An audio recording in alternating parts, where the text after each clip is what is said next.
هشرح لكم على موقع جديد. معرفش انتوا سمعتوا عنه ولا لأ، بس ده الموقع ده ممكن تعمل فيه تصميم بينت.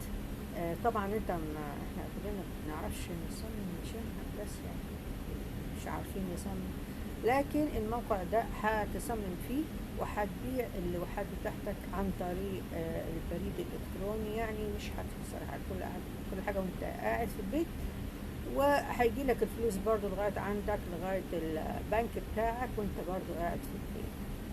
الموقع ده اسمه دريم ستوديو. دريم ستوديو ده موقع جميل قوي قوي.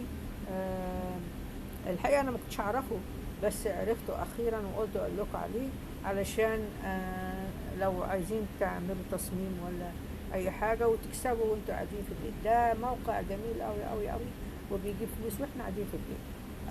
هو بيقوم من ايه؟ بيقول لك هنا جنريتد فوق هنا، وهنا اللي تكتب فيه ده الحاجات مكتوبة قبل كده، فهنمسحها ونكتب أي حاجة إحنا عايزينها بالإنجليزي. عندك جوجل، هنروح لجوجل هنا. طبعا جوجل هو اللي بيعمل لنا كل حاجة. هنروح لجوجل مثلا وهنكتب ترانسليشن هنا: منظر طبيعي من الريف المصري وسواقي خضراء وفيها زرع ومراعي وبيت في مصر. هكتب وبيت كمان ايه مصري، بيت مصري فلاحي، بيت مصري فلاحي. اوكي، هكتب مثلا كده والترجمة هي قدامكم. هعملها كوبي، هعملها كوبي هنا ونكتب ده. لا مش عايزة ده كله، هنعملها كوبي هنا. هناخد الكلام بتاع جوجل الكوبي هنا اهو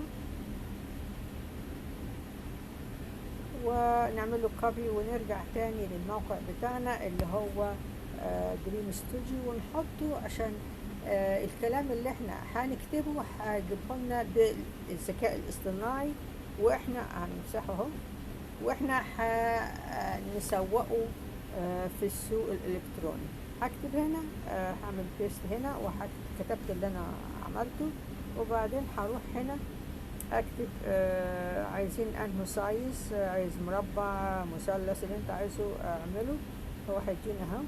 وعايز ستايل ايه، هيقولك مثلا ستايل، عندك كم ستايل هنا. الحاجات دي بتوريك ستايل اللي هيجيب لنا الشكل اللي احنا عايزينه فيه. فهنعمل ايه؟ ممكن نعمل ده، وممكن احنا عملنا ده ونكتب ايه الستايل ايه، خلاص عملت. وبعدين هنعمل هنا ونقول له ايه جريد، اللي هو في جريد. فهنسيبه شوية وهيجيب لنا الصور. احنا طلبنا 4 صور، هيجيب لنا 4 صور بحاجات مختلفة. ولو ما عجبناش الصور دي هنقول له جريد تاني، حاجات تانية. يعني الصور دي مش عجبانا، هنعمل واحد تاني.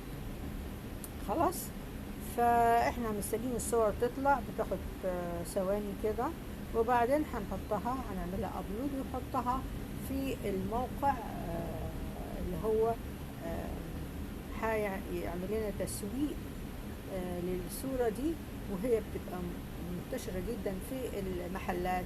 الصور اللي انا هحطها في البيوت، في الاوفيس، اي اوفيس، يعني مثلا دكتور سنان، دكتور نساء، اي حاجة، اي حته اديك شايفه هو لسه بينزل، عشان كده انا ارغي. ابعت لنا اهو. ده ريف، ده مش ريف مصر.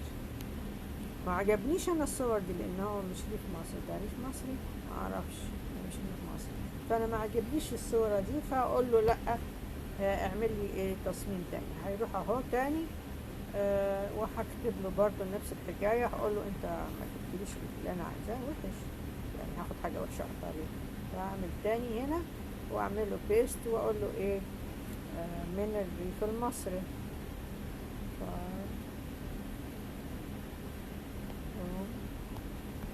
ايجيبشن